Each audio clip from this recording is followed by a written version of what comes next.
Welcome to Expat Chatter. This is Brenda Arnold.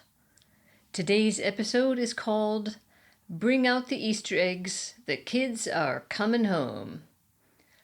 My two daughters finally moved out last October. The word finally may sound nasty, but I mean it literally.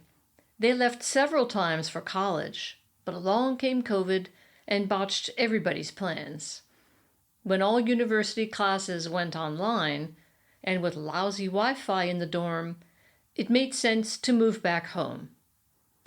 Not until last October could I systematically begin putting my mom identity to rest. Suddenly, it is now being reactivated by Easter eggs.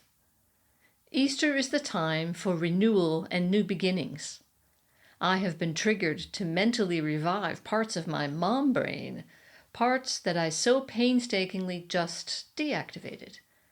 It took quite a while to program myself as a mom in the first place. Not until I had kids did I realize it was my job to celebrate holidays. Halloween, Christmas, birthdays. Somebody had to organize all the decorations and celebrations and drum up enthusiasm. Oh, that's me, I learned. Getting a visit from my daughters just before Easter fired up the part of my brain dedicated to kids. Not the parietal lobe, but the parental lobe. Easter, Easter. Oh, yes, that means eggs. We must decorate with eggs. I had already been admiring the neighbors' outdoor decorations on my morning walks for the past few weeks.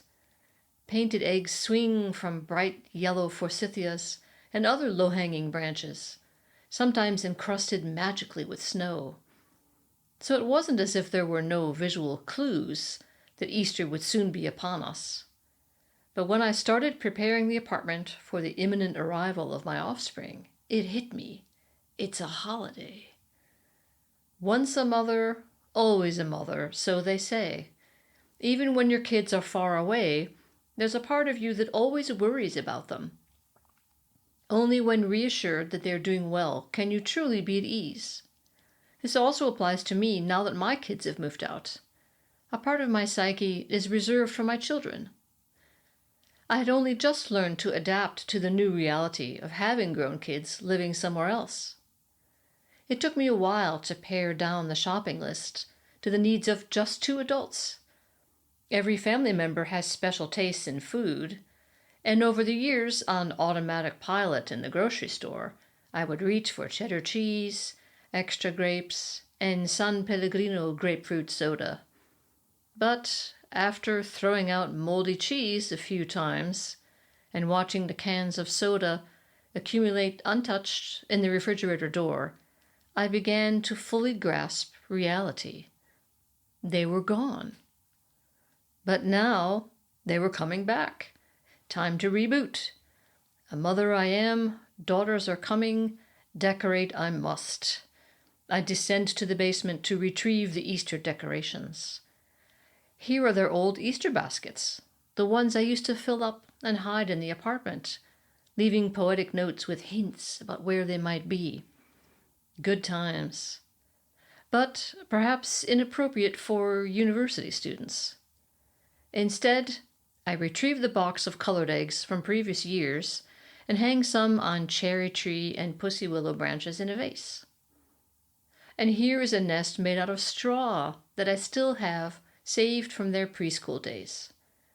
I couldn't bear to throw it away, and I figured it doesn't take up much space in the Easter box anyway. I put a few painted eggs in here, too. I scurry around mom-like, preparing food and baking cake.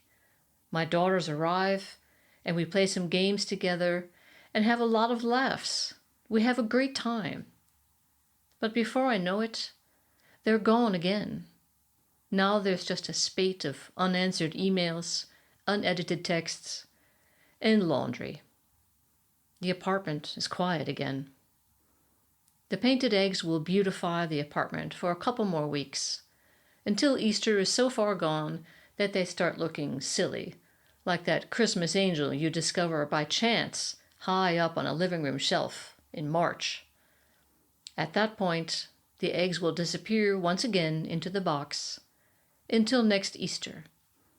My mother persona will be put to rest again too, until the next visit. Thanks for listening. See you next time.